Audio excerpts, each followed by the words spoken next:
Students, chapter number 7 laws of production. उसी का हमारा दो टाइप के फैक्टर थे हमारे, क्या क्या थे हमारे, return to a factor and return to a scale. Concept थी हमारी रिटर्न टू ए फैक्टर की, वो क्या थी, शॉर्ट पीरियड कॉन्सेप्ट थी। और जो हमारी return to a scale, scale क्या था, पैमाना प्रतिफल क्या बेटे, एक लॉन्ग हमारी क्या पीरियड की कॉन्सेप्ट है। ठीक है, हमने क्या किया था, शॉर्ट पीरियड में क्या होता, हमारे पास दो फैक्टर थे, दोनों फैक्टर में से क्या था बेटे, एक फैक्टर हमारा क्या था, कांस्टेंट था, और एक फैक्टर हमारा क्या था, वेरिएबल था। लेकिन लॉन्ग पीरियड मैंने क्या बताया था, पहले वाली वीडियो में बताया, लॉन्ग पीरियड में क्या होता है बेटे, लॉन्ग पीरियड होता है, उसके अंदर हम अकॉर्डिंग टू डिमांड उत्पादन को हम घटा और बढ़ा सकते हैं, क्योंकि इसके अंदर क्या था, दोनों फैक्टर हमारे क्या होते हैं बेटे, वेरिएबल होते हैं। इसके अंदर कोई फैक्टर हमारा कॉन्स्टेंट नहीं होता। लॉन्ग पीरियड क्या होता है बेटा, लॉन्ग होता है, लंबा समय होता है, जबकि शॉर्ट पीरियड क्या था बेटे, थोड़ा समय था हमारा। तो शॉर्ट पीरियड में हम एक फैक्टर को लेकर चल रहे थे, उसके मैंने 3 पहलू तुम्हें कराए थे, बढ़ता प्रतिफल, समान प्रतिफल, और क्या था बेटे, घटता प्रतिफल। उसमें क्या था, एक फैक्टर को क्या मान रहे थे बेटे, हम कांस्टेंट मान रहे थे। जब हम वेरिएबल फैक्टर के साथ इसको हम कॉम्बिनेशन बढ़ा रहे थे, तो स्थिर कारक के साथ जब परिवर्तनशील कारक को लगा रहे थे, तो उत्पादन क्या था बेटे, एक बार एक रूप से बढ़ रहा था एक लिमिट तक, उसके बाद क्या था, उसके बाद इसकी इक्वल था, उसके बाद क्या था, डिमिनिशिंग हो रहा था। मीन क्या था बेटे, हमारा डायग्राम जब टीपी को बना था, टीपी हमारा क्या था, ये था हमारा टीपी, क्या था बेटे हमारा, ये था। एक बार बढ़ेगा, क्योंकि हमारे पास फैक्टर क्या था, कांस्टेंट था, फिक्स था, तो एक समय तक ही हमारा उत्पादन बढ़ेगा, उसके बाद उत्पादन क्या हो जाएगा बेटे, घटना शुरू हो जाएगा। क्योंकि हमारे पास प्रॉब्लम क्या थी, हमारी प्रॉब्लम ये थी कि हमारे फैक्टर क्या था बेटे, कांस्टेंट था, हम चाह के फैक्टर को नहीं बढ़ा सकते थे, वो भी शॉर्ट पीरियड के हम कर चुके हैं। आज हमारा जो टॉपिक है बेटे, वो है रिटर्न टू स्केल, पैमाने का प्रतिफल। रिटर्न टू स्केल, स्केल क्या होता है बेटे, पैमाना, पैमाना मीन क्या होता है बेटे, उत्पादन होता है। उत्पादन मीन क्या होता है बेटे, वो एक लॉन्ग पीरियड की हमारी क्या होगी, कॉन्सेप्ट होगी। तो लॉन्ग पीरियड में दोनों फैक्टर क्या हो गए, हमारे पास वेरिएबल हो गए। जब हम लॉन्ग पीरियड में दीर्घ काल में कारकों को, जो हमारे तो पास दो कारक, हमारे भूमि और पूंजी ले रहे हैं हम, सॉरी लेबर और पूंजी है हमारे पास, पूंजी मीन जमीन को ले रहे हैं, यहाँ पर भूमि को ले रहे हैं ये। तो जब हम कारकों के समान अनुपात में उत्पादन लगाएंगे, तो उत्पादन में क्या होगा बेटा, एक टाइम तक हमारी वृद्धि होगी। ठीक है, दोनों ही फैक्टर को मैंने तुम्हें पीछे चैप्टर था हमारा 6 चैप्टर था, उसके अंदर मैंने क्या बताया था, जैसे कि मान लें 40x, किसी वस्तु की 40x है, 40 यूनिट्स हम उत्पादन की करते हैं, तो हमने क्या लगाए थे, 4 लेबर लगाई थी, और हमने 5 कैपिटल लगाई थी। कैपिटल मीन क्या मानता है बेटा, ये भूमि भी मान सकता है और मशीनरी भी मान सकता है। ठीक है, तो अगर हमें उत्पादन को बढ़ाना है, लॉन्ग पीरियड की बात कर रहे हो यहाँ पर, तो 40 से क्या, अगर उत्पादन को हमने 40 से क्या करना बेटा, 80 करेंगे, तो हमारे पास पीरियड इतना लंबा होता है कि हम लेबर को डबल कर देंगे और कैपिटल मीन मशीन को क्या कर देंगे, डबल कर देंगे। समान उत्पाद में, सॉरी देखना भाई, समान अनुपात में, जब कारकों को समान अनुपात में बढ़ाएंगे, तो उत्पादन में बेटा क्या होगी, हमारी वृद्धि होगी। ये हमारा क्या, रिटर्न टू ए स्केल है। इसके भी 3 पहलू, इसका मीनिंग देखेंगे। पहले रिटर्न टू स्केल का मीनिंग क्या बताएंगे, पैमाने का प्रतिफल का मीनिंग क्या बताएंगे। जब हम कारकों को समान अनुपात में बढ़ाएंगे, तो उत्पादन में क्या होगी बेटा, वृद्धि होगी। ठीक है, इसकी डेफिनेशन क्या बनती है, अकॉर्डिंग टू वाटसन, डेफिनेशन ये है इसकी, return to scale state to the behaviour of total output as well as inputs are varied in the same proportion and is a long run concept. ये एक दीर्घकालीन धारणा होती है, जब हम कारकों को समान अनुपात में लगाएंगे, तो उत्पादन में क्या होगी बेटा, समान अनुपात में वृद्धि होगी। क्लियर भाई। अब इसके 3 स्टेप बनते हैं हमारे, इसके 3 एस्पेक्ट्स बनती हैं। तो कौन से 3 पहलू हैं इसके, वही सेम हो गया बेटा, बढ़ता प्रतिफल, समान प्रतिफल, और क्या होता है बेटे, घटता प्रतिफल। ठीक है, अब हम पहले करेंगे बढ़ता प्रतिफल की, क्या करेंगे बेटा, हम इसके अंदर एक्सप्लेन करेंगे हम इसकी। तो बढ़ता प्रतिफल बेटे, एक बार ध्यान दोगे तुम तीनों कॉन्सेप्ट को, तीनों एक बार इसके जो पहलू, हमारे तीनों पहलू को मैं एक्सप्लेन कर रही हूँ थोड़े मेथड से, उसके बाद एक्सप्लेनेशन कराऊंगी। पहले क्या कहता है, बढ़ता प्रतिफल। लॉन्ग पीरियड हमारे पास है, इंक्रीजिंग हमारे रिटर्न टू स्केल। IRS क्या होता है बेटे, increasing return to scale. CRS क्या होता है बेटे, कांस्टेंट रिटर्न टू स्केल। और घटता प्रतिफल क्या था, डिमिनिशिंग रिटर्न टू स्केल। तो पहले क्या करें बेटे, देखो सीधी सी बात, हमारे अंदर क्या लॉन्ग पीरियड है, ये ध्यान दोगे, क्या हमारा लॉन्ग पीरियड है। लॉन्ग पीरियड में क्या होता है, सारे फैक्टर क्या होते हैं, वेरिएबल होते हैं, कोई भी फैक्टर हमारा कांस्टेंट नहीं होता। ठीक है बेटे, अब हम क्या करेंगे, हम बात करें, किसकी बात करेंगे बेटा, हम इनपुट की, और किसकी बात करेंगे बेटा, हम आउटपुट की बात करेंगे। यहाँ पर इनपुट मीन क्या होता है बेटे, एज ए कच्चा माल होता है, एज ए क्या होता है, कच्चा माल होता है। और आउटपुट मीन क्या होता है बेटे, तैयार माल होता है। क्लियर है यहाँ से, इनपुट मीन होता है कच्चा, कच्चा मीन कारक लगा रहे, जो मटेरियल लगा रहे किसी वस्तु को तैयार करने के लिए, इनपुट और आउटपुट। ध्यान दोगे, बिल्कुल सिंपल सा ये 5 मिनट का कॉन्सेप्ट सारे का सारा यो इनपुट कच्चा माल और आउटपुट। अगर इनपुट मान लिया बेटे हमने 50% लगाया है और आउटपुट हमने क्या मिल रहा है 100% मिल रहा है। इनपुट 50% डाला है और आउटपुट हमने क्या मिला 100% मिला है, तो उसे क्या कहेंगे बेटा हमें इंक्रीजिंग कहेंगे, IRS कहेंगे इसका। क्लियर बेटे। अगर समान प्रतिफल में इनपुट हमने कितना डाला है 50% डाला है और आउटपुट पे कितना मिल रहा है हमने 50% आ रहा है, तो उसे क्या बोलेंगे बेटा हमें समान प्रतिफल बोलेंगे। उसके बाद आता घटता प्रतिफल। घटता प्रतिफल क्या होता है बेटे, इनपुट डाला 50% है और आउटपुट कितना आया 25% आया हुआ है, इसे क्या कहेंगे बेटा हमें घटता प्रतिफल कहेंगे। समझ में आया बेटे, बहुत आसान है, थोड़ा ध्यान दो उस टाइम पर क्लियर हो जाएगा।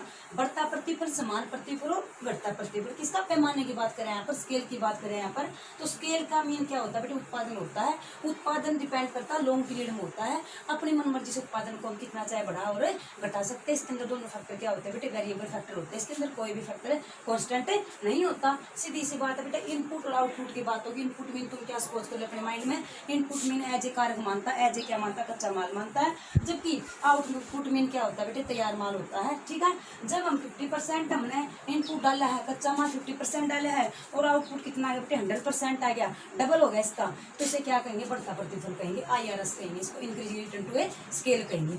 जब हम इनपुट कितना डालते हैं 50% डालते हैं और आउटपुट भी क्या आता है हमारे पास 50% आता है, तो इसे क्या कहेंगे बेटा हम कॉन्स्टेंट कहेंगे, CRS कहेंगे, हम समान प्रतिफल कहेंगे। ठीक है बेटे।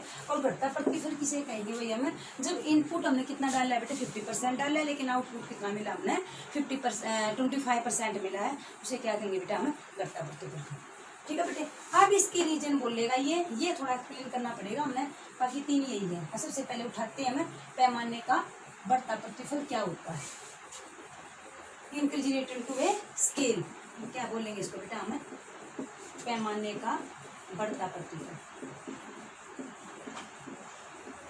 पैमाने का बढ़ता प्रतिफल क्या कहेंगे इसको बेटा हमें increasing return to a scale, increasing return to a scale. इसका मीनिंग क्या कहेंगे बेटा हमें, जब हम कारकों को मीन एज ए इनपुट के रूप में जब हम इनपुट कच्चा माल लगाते हैं, जो हमारा तैयार उत्पादन है, जो हमारा उत्पादन है वो क्या हो जाए बेटे उससे डबल हो जाए, उसके बढ़ जाए, उससे डबल हो जाए, तो उसे क्या कहेंगे बेटा हमें बढ़ता प्रतिफल कहेंगे। समझ में आएगा बेटे। अब इसका डायग्राम मेंशन करेंगे, इसका हम इसके अंदर कोई डेफिनेशन नहीं है कि जस्ट इसका मीनिंग है। डेफिनेशन के डायग्राम क्या होगा, सीधा सा डायग्राम, बिल्कुल सिंपल डायग्राम, ध्यान दोगे। ये क्या है OX, ये क्या बेटे हमारा OI है। OX को हम क्या लेंगे इनपुट लेंगे हम परसेंट में, ठीक है। यहाँ पर क्या लेंगे बेटा हम आउटपुट लेंगे। क्लियर भाई। अब हम जब किसकी मेंशन करना हमने क्यू मीन क्या ले रहा है यहाँ पर क्वांटिटी को रिप्रेजेंट कर रहा है, तो क्या कहेगा जब ये किसकी तरफ जाएगा बेटा, देखो ध्यान देना है यू। जब हमारा OQ TP कुल उत्पादन है OQ हमारा क्या जाए OI की तरफ जाने लग रहा है। OI पे क्या लिया हमने उत्पादन लिया, हमने स्केल लिया, हमने आउटपुट लिया है, तो किसकी तरफ झुका हुआ है इसकी तरफ झुका हुआ है। इसका मतलब तो इनपुट कम डाला है, आउटपुट हमें ज्यादा मिला है, तो इसे क्या कहेंगे बेटा हमें बढ़ता प्रतिफल कहेंगे। समझना है बेटे। अब इसको क्या करेंगे, इसके कारण पूछेगा, ये कारण बताएगा कि भी क्या रीजन है इसके उत्पादन का हमारा जो प्रतिफल है वो बढ़ क्यों रहा है। तो इसके 2 टाइप के कारण बताता है बेटे कोजेज, इसके 2 टाइप के कोजेज बताएगा। क्या होती है किफायतें बोलता है ये, किफायतें क्या होती है इकोनॉमीज बोलते हैं। किफायतें एज तुम क्या मानो डिस्काउंट है, एज ए क्या मानो बेटे तुम कंसेशन मानो, ठीक है। जब कोई कंपनी, सिंपल से एग्जाम्पल ध्यान देना, जब कोई कंपनी अपने मार्केट में आती है, उसका जो प्रोडक्ट होता है वो मार्केट में क्या हो जाता है, उसकी इमेज जबरदस्त इमेज बन जाती है। तो जबरदस्त इमेज बन जाती है तो बेटे क्या होता है, जहाँ से वो कच्चा माल उठाता है, जहाँ से फाइनेंशियल मार्केट से पूंजी उठाता है, तो सबको यूँ लगता है कि भी आज के दिन इस प्रोडक्ट की इमेज बहुत बढ़िया है, तो सब लोग उसकी तरफ अट्रैक्ट होते हैं। तो कहते हैं ना भी चढ़ते सूर्य को नमस्कार करते हैं। तो सेम यहाँ पर क्या होता है बेटे, जब हम हमारी मार्केट में हमारा कंटिन्यू हमारा इनपुट कम डाल रहे हैं और आउटपुट हमें ज़्यादा मिल रहा है, तो बेटे हमारी मार्केट के में इमेज हो जाती है, ठीक है। तो इमेज में 2 टाइप की किफायतें मिलती हैं। उस टाइम पर हमें क्या मिलने लग जाता है बेटे, एज ए पूंजी में डिस्काउंट मिलना शुरू हो जाता है। एज ए कच्चा माल में भी हमें डिस्काउंट का मीन क्या है, पूंजी में हमने सस्ते ब्याज पर क्या मिलने लग जाता है, पैसा मिलना लग जाता है। ये फाइनेंशियल मार्केट को ये डर नहीं होता कि भाई कहीं हमारा पैसा डूब ना जाए, उनको पता है कि आज इस प्रोडक्ट की आज के दिन बहुत ही बढ़िया इमेज है। ठीक है बेटे। तो इसके दो टाइप की इसकी किफायतें होती हैं, एक होती है आंतरिक और एक होती है बाहरी किफायतें। आंतरिक किफायतें किसे कहते हैं, इंटरनल, और बाहरी किफायतें क्या होती है बेटे, हमारी एक्सटर्नल इकोनॉमीज होती हैं। आंतरिक किफायतें क्या होती हैं, आंतरिक किफायतें होती है जब एक फर्म अपने बलबूते पर, अपने श्रम से, अपने प्रबंध से, अपनी जो प्रबंध जो मैनेजमेंट है उसकी, जो मैनेजर है, जो उसके अंदर एम्प्लॉइज काम करते हैं, उनके बढ़िया कोऑर्डिनेशन से आउटपुट बढ़िया मिल रहा है, ठीक है, और वो अपने दम के कारण, अपनी फेमसी के कारण क्या करते हैं, अपने मार्केट में इमेज बनाते हैं, तो उसे क्या कहेंगे बेटे, आंतरिक किफायतें मिलती हैं। उसको अपने श्रम से, अपनी इमेज बनाने से, अपनी फेमसी की वजह से क्या हो जाती है, मार्केट में उसकी एक पहचान हो जाती है, जिससे लोग उसको क्या करते हैं, कम रेट पर कब उसको किफायती देते हैं, उसको इकोनॉमीज देते हैं, तो वहाँ पे उसको प्रॉफिट होना शुरू हो जाता है, उसे कहेंगे आंतरिक किफायतें। और एक्सटर्नल इकोनॉमीज कौन सी होती है, बाहरी किफायतें किसे कहेंगे, जैसे फॉर एग्जाम्पल गुड़गांव को लेते हैं, फरीदाबाद को लेते हैं, इंडस्ट्रियल एरिया वहाँ पर कॉमनली क्या होती है, सारी फर्में हैं वहाँ पर, सभी फर्मों को ट्रांसपोर्ट की सेम फैसिलिटीज अवेलेबल है, सेम जो हमारी कम्युनिकेशन है सबको सेम मिलती है वहाँ पर, कोई भी टेक्निक सूचना आती है, कोई भी टेक्निक हमारे पास इंफॉर्मेशन आती है, तो वो सबको कॉमनली मिलना, उसे क्या कहेंगे बेटा, हमें बाहरी किफायती कहेंगे, ठीक है बेटे। अब इसका आंतरिक किफायतें कौन सी होती है और बाहरी किफायतें कौन सी होती है, ध्यान दोगी एक बात। पहला क्या कहता है बेटा, यो नंबर 1 कहता है आंतरिक किफायतें।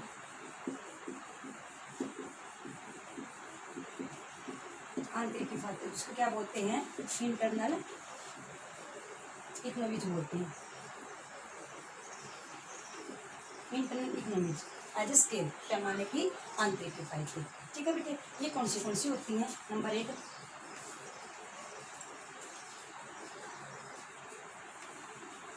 क्या था बेटे, पैमाने का बढ़ता प्रतिफल की क्या कहते हैं बेटे, हमारी दो टाइप की मैंने किफायतें बताई, आंतरिक और बाहरी। तो इंटरनल इकोनॉमीज कौन सी होती है, नंबर 1 क्या कहता है, तकनीकी किफायतें। जब एक कंपनी अपने बलबूते पे अपनी फेमसी कर लेती है, अपने प्रोडक्ट के मार्केट में इमेज बना लेती है, तो वहाँ पर क्या हो जाती है बेटे, उसको नई नई टेक्निक मिलने क्या हो जाती है, उसको ईजी हो जाती है, नई नई टेक्निक वाले क्या देते हैं, उसको ऑफर देते हैं, उसको पता है क्योंकि भी उस प्रोडक्ट के आज के दिन मार्केट बढ़िया है, तो जो अच्छी टेक्निक होती है वो उसे ही क्या होती है, उसी कंपनी को क्या होती है, ऑफर होती है, ठीक है। सेकंड तरह श्रम संबंधी किफायतें। बेटे देखो, दो टाइप के लेबर होते हैं, दो टाइप के एम्प्लॉयज होते हैं, एक तो ए ग्रेड के एम्प्लॉयज, एक बी ग्रेड के एम्प्लॉयज होते हैं। जब यूँ लगता है भी उस कंपनी का पैकेज बहुत बढ़िया, आज के दिन उस कंपनी की मार्केट में इमेज है, तो जो ए ग्रेड के जो हमारे एम्प्लॉयज होते हैं वो कहाँ अप्लाई करेंगे, वो ये करेंगे भी मैं तो जो हमारा आज के दिन टॉप मार्केट टॉप फर्म है उसी में अप्लाई करते हैं, ठीक है। तो उनको इजीली उनके रिज्यूम मिलने इजी हो जाते हैं, क्योंकि जो फर्म डूब चुकी हैं वहाँ पर तो जो बढ़िया बच्चे होते हैं, अच्छे ग्रेड वाले बच्चे होते हैं, वहाँ पर तो अप्लाई करते ही नहीं, तो उसको क्या कहते हैं, यहाँ पर भी उसको एक किफायतें मिल गई, श्रम संबंधी उसको किफायतें मिलनी शुरू हो जाती हैं। प्रबंधकीय किफायतें, अच्छे मैनेजर होते हैं, एक तो बेटे एक्सपर्ट होते हैं, एक सिंपल होते हैं, फ्रेशर होते हैं। तो जो एक्सपर्ट होते हैं, जो बढ़िया इमेज वाले होते हैं, उसको क्या होता है, उन कंपनियों को अपने इजीली उनको अवेलेबल हो जाते हैं। वित्तीय सहायता, मार्केट में क्या होता है बेटे, जब फाइनेंशियल मार्केट से पैसा उठाते हैं, तो पैसा उठाते समय क्या होती है, फाइनेंशियल मार्केट जो फील लग रहा है, जो फर्म डूब रही है, उसको फाइनेंशियल मार्केट वाले पैसा देने में क्या करते हैं, जितराते हैं। लेकिन जिस प्रोडक्ट की आज के दिन इमेज है, जिस फर्म की आज के दिन इमेज है, तो वहाँ से फाइनेंशियल मार्केट से पैसा उठाना उनके लिए कोई छोटी कोई बड़ी बात नहीं होती, जितना चाहे पैसा उनको इजिली से कम इंटरेस्ट पर उनको अवेलेबल हो जाता है। फिर जोखिम संबंधी किफायतें, और ना ही इस टाइप की कंपनियों को, इस टाइप की फर्मों को जिसकी इमेज ज़्यादा होती है मार्केट के अंदर, जिसका प्रोडक्ट आज उच्च शिखर पहुंच चुका है, उनको कोई भी जोखिम दिवालियापन होना उनके लिए कोई आसान नहीं होता।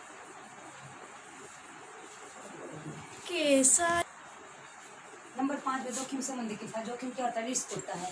कंपनी को क्या होता है, जब भी कोई पैसा इन्वेस्ट करता है, उसके माइंड में क्या होता है, may be positive may be negative, तो उस टाइप का जिस मार्केट में जिस प्रोडक्ट की इमेज बनी हुई है, उसको जोखिम होना, उसको नेगेटिव माइंड होना उसका ना के बराबर होता है। उसको पता है कि भाई उसके आज के दिन इमेज बढ़िया है, तो उसका पैसा नहीं डूब सकता, उसको क्या होगा, प्रॉफिट होगा, ठीक है बेटे। ये थी हमारी आंतरिक किफायतें। अब आते हैं हमारी एक्सटर्नल बाहरी किफायतें। बाहरी किफायतें क्या होती है, श्रम फर्म को अपने बलबूते पर जो इमेज बनी हुई है उससे नहीं मिलती है, ये तो कॉमनली सबको अवेलेबल हो जाती हैं, ठीक है। जैसे कि मैंने अभी एग्जाम्पल दिया, जैसे कि भाई फरीदाबाद हो गया, गुड़गांव हो गया, मुंबई हो गया, सारे क्या इंडस्ट्रियल एरिया हैं, वहाँ पर कॉमनली सब फर्मों को जितना सबको जो इक्वल फैसिलिटीज़ मिलती हैं वो क्या होती है, सबको अवेलेबल होती हैं, उसे क्या कहेंगे बेटा, हमें बाहरी किफायतें कहेंगे, ठीक है। तो बाहरी किफायतें, इसके बाद हम बाहरी किफायतें क्या एक्सप्लेन करेंगे।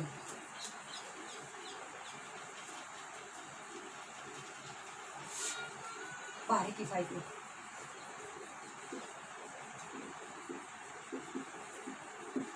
एक्सटर्नल क्या बोलते हैं इसको हमें इकोनॉमिक्स बोलते हैं।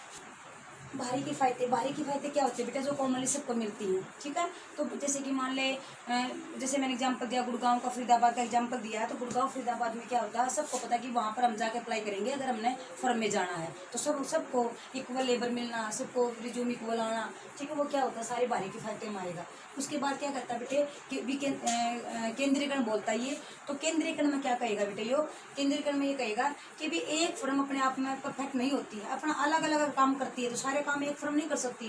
जैसे मान ली कपड़ा बुनाएगा कोई एक फर्म करने लग रही है, रंगाएगा कोई एक फर्म करने लग रही है, ठीक है ना। जो एक के काम में क्या हो जाती है, उनकी एफिशिएंसी क्या हो जाती है, ज़्यादा हो जाती है। तो एफिशिएंसी ज़्यादा होने के कारण वो एक्सपर्ट हो जाते हैं, और उनका एक्सपर्ट होने के कारण क्या होता है बेटे, उनको अलग अलग क्या हो जाता है, प्रॉफिट होना शुरू हो जाता है। ये था बेटे हमारे बढ़ते प्रतिफल के बढ़ने के कारण। कौन से कारण थे हमारे, 2 टाइप की इकोनॉमिक किफ़ायतें थी। किफ़ायतें में क्या होता है, एज ए डिस्काउंट होता है, कंसेशन होता है, जो एक फर्म को अवेलेबल मिलता है सस्ते रेटों पर, सस्ते दामों पर, सस्ता ब्याज का दर। तो 2 टाइप की फर्में थे, कौन सी थी, आंतरिक किफ़ायतें और क्या थी बेटे, बाहरी किफ़ायतें थी। ये एक्सप्लेन कर चुके हैं।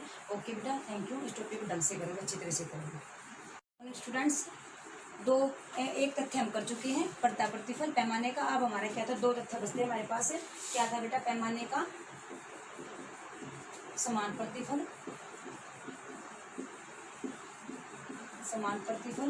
और क्या था बेटे हमारे पास, तीसरा क्या था हमारा, पैमाने का घटता प्रतिफल, पैमाने का घटता प्रतिफल। इसे क्या कहेंगे बेटे, constant return to a scale. इसे क्या कहेंगे, diminishing return to a scale, CRS और DRS कहेंगे। बिल्कुल ध्यान दोगे, बहुत आसान सा टॉपिक बचता हमारे पास ये। समान प्रतिफल क्या होता है, जब हम कारकों का निश्चित अनुपात लगाते हैं तो उत्पादन भी उसके इक्वल ही मिलेगा हमें। यानी कि इनपुट हमने 50% डाला था, आउटपुट भी कितना मिल रहा है, हमें 50% मिल रहा है। इसके अंदर क्या होता है, समान प्रतिफल का मैंने एक्सप्लेनेशन क्या करेंगे बेटा, निश्चित कारकों की मात्रा को जब हम बढ़ाएंगे तो उत्पादन में हमारा समान ही मिलेगा, ठीक है। तो इसका मतलब क्या होता है बेटे, इसके अंदर डायग्राम कैसे मेंशन करेंगे, डायग्राम हमारे क्या होगा, वही सेम क्या लेंगे, यहाँ पर हम इनपुट होगा, यहाँ पर हमारा क्या होगा बेटे, हमारा आउटपुट होगा। ये हमारा OY है और ये क्या बेटे हमारे पास है, OX है। अब दोनों में सेम रेशो है, ये 50% ये 50% है, इनपुट और आउटपुट इक्वल है। तो अब इक्वल है तो कौन सा डायग्राम बनेगा हमारे पास, 45 डिग्री का एंगल बनेगा यहाँ पर। OQ क्या होगा बेटे, 45 डिग्री के एंगल पर बनेगा। इसका मतलब क्या हो गया, दोनों का सेम रेशो होने के कारण दोनों का क्या होगा बेटे, बिल्कुल इसके बीच से जाएगा ये, क्योंकि 5 इनपुट है तो 5 ही आउटपुट है, 10 इनपुट है तो 10 ही आउटपुट है, 15 है तो 15, तो सेम रहेगा। तो जब हम डायग्राम मेंशन करेंगे स्केल के साथ इसको क्या बनाएंगे बेटा, हमें 45 डिग्री का एंगल बनाएंगे। बढ़ता प्रतिफल में डायग्राम क्या बनाया था बेटे, मैंने ये बनाया था, ये किसकी तरफ झुका हुआ था, OX की तरफ झुका हुआ था, क्योंकि OX में हमने क्या लिया था, आउटपुट लिया था। OX के अंदर क्या था बेटे, हमारा आउटपुट था, तो इसका झुकाव इस कारण था क्योंकि इनपुट कम था, आउटपुट हमें ज्यादा मिल रहा था। यहाँ पर इनपुट और आउटपुट दोनों इक्वल हैं, तो क्या कहेंगे बेटा, जब इसका डायग्राम बनाएंगे बेटा समान प्रतिफल का, तो हम 45 डिग्री का एंगल बनाएंगे, यहाँ पर दोनों का समान रेशो है। समझना है बेटे, इसकी भी 2 टाइप की किफ़ायतें होती है, वो आंतरिक और बाहरी किफ़ायतें। यहाँ पर समान प्रतिफल के कारण क्या है, समान प्रतिफल हमें क्यों मिल रहा है भाई, इसके रीजन क्या है, क्योंकि यहाँ पर हमारी हानियाँ और हमारी क्या होती है, बचतें होती हैं। तो हानियाँ और बचतें हमारी क्या हो जाती है, इक्वल होने से हो जाती हैं। हमने अगर मान लिया बेटा प्रॉफिट होने लग रहा है, अगर उधर से हमारा जो अंदर सिस्टम होता है, मैनेजर सिस्टम होता है, वहाँ पर गड़बड़ी हो रही है, तो वहाँ से जो लॉस हो रहा है, उधर से हमने जो आउटपुट में थोड़ा बहुत % हमें प्रॉफिट मिला है, उधर से हमें लॉस होगा, अंदर से तो इक्वल हो जाता है, उसे क्या कहेंगे बेटा, हमें समान प्रतिफल कहेंगे। उसके बाद आता है पैमाने का घटता प्रतिफल। घटता प्रतिफल क्या होता है बेटे, एक समान दर में जब हम कारकों को लगाते हैं तो हमारा आउटपुट क्या होता है बेटे, जो उत्पादन हमने जितना लगाया उससे हमें उत्पादन, जितने कारक लगाए हैं उससे कम हमें उत्पादन मिल रहा है। मीन क्या कहेंगे बेटा, हम अगर 50% मान लें हम इनपुट डाल रहे हैं तो हमें 25% हमें क्या मिल रहा है बेटे, आउटपुट मिल रहा है, ठीक है। यहाँ पर क्या होना शुरू हो गया है, यहाँ पर आपसी बहस होनी शुरू हो गई है, आपका जो कोऑर्डिनेशन है वो कम हो गया है, ठीक है। फाइनेंशियल मार्केट से पैसा मिलना हमें कम हो गया है, हमारी जो मार्केट में इमेज थी जिस प्रोडक्ट की, उसकी इमेज डाउन होगी। कहते हैं ना भाई, एक बार अगर ऊपर जाने के बाद ही तो नेचुरली फैक्ट होता है कि भी कोई डाउन तो आना ही आना। जैसे कि हमारे पास लॉन्ग पीरियड है, शॉर्ट पीरियड में क्या बात थी, शॉर्ट पीरियड में हमारे पास एक फैक्टर क्या था, कांस्टेंट था। लेकिन यहाँ पर फैक्टर वेरिएबल होने के बाद भी हम फिर भी क्या करें बेटे, हमारे पास क्या मिल रहा है, हमें घटता प्रतिफल मिल रहा है। इसका मतलब क्या होगा बेटे, ये नेचुरल फैक्ट होता है। जब भी कोई पॉइंट, जब भी कोई प्रोडक्ट है, कोई भी एक्स वाई कोई वस्तु हो, कुछ भी हो, एक बार ऊपर जाने के बाद वो नेचुरली फैक्ट होता है, डाउन जरूर आना ही होता है। तो उसी में अनुपात में क्या कहता है कि भी जब इमेज बढ़ता प्रतिफल था, वहीं पर अभी यहाँ पर क्या हो रहा है, घटता प्रतिफल हो रहा है। तो घटता प्रतिफल में क्या हो रहा है बेटे, अंदर का जो कंडीशन है लेबर का और मैनेजर का, वो क्या हो गया है, वो कम हो गया। हो सकता है उसका बेटे मार्केट जो पैसा मिल रहा है उसका जो उसको इंटरेस्ट ज़्यादा हो चुका है, क्योंकि उसकी जो मार्केट में प्रोडक्ट की इमेज थी वो इमेज क्या हो गई, हमारे पहले से कम हो गई है। तो यहाँ पर क्या होगा बेटे, घटता प्रतिफल होगा। मीन इनपुट 50% डाल रहे हैं तो आउटपुट हमने क्या मिल रहा है बेटे, 25% मिल रहा है। ठीक है बेटे, ये हमारा चैप्टर हमारा कंप्लीट हो गया है। इस चैप्टर की जितनी भी मैंने टॉपिक कराए हैं उनको अच्छी तरह से नोटबुक पर तुम राइट करोगे और इनको तुम अच्छी तरह से याद करोगे। ओके बेटा, थैंक यू।